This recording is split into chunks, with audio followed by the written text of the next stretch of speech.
O'rtoqlar, bu safar Xitoy aniq ko'chirib keldi deya olaman va bu skidkani sizlarga birinchi marta qilib berishim, boshqa umuman qilib bermasligim mumkin. Qaranglar, Xitoydan primoy kirib kelgan Dior sumkalarimizni ko'rasizlar, qo'lda qanaqa neobычный turadi, bunday olib ko'tarib olsanglar, aynan mana shu yerda korobkasiz modelini olib kirib qo'ydik-da, bu narxini 99 ming so'm qilib qo'ydik. Mana bitta ko'rsatib yuboring. Korobkali modelni ham olib kirib qo'ydik. Bu narxini esa 99 ming so'm qo'ydik. To'g'ri topdinglar o'rtoqlar.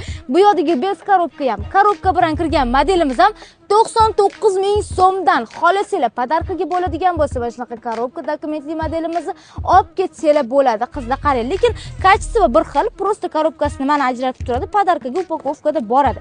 Korobkali modelini 99 mingga olsanglar bo'ladi. O'zingizlarga bo'lsa, bez korobka ham tutib ketaverasizlar. Mana qaranglar, qanaqa asal sumkalarimizni, mana brendlarni qaranglar. Mamtlarni qaranglar mana. Ko'rasizlarmi, ichlari ham вообще moshina chiqqan 99 ming so'mga. Newshoysdan kelib olib ketsanglar ham bo'ladi. Xohlasanglar, qizlarjonlar, dastavka xizmatlarimiz ham voy ishlaydi. O'zim shunaqa bardak qilib obzor qilaman deb borib o'rganib qoldim.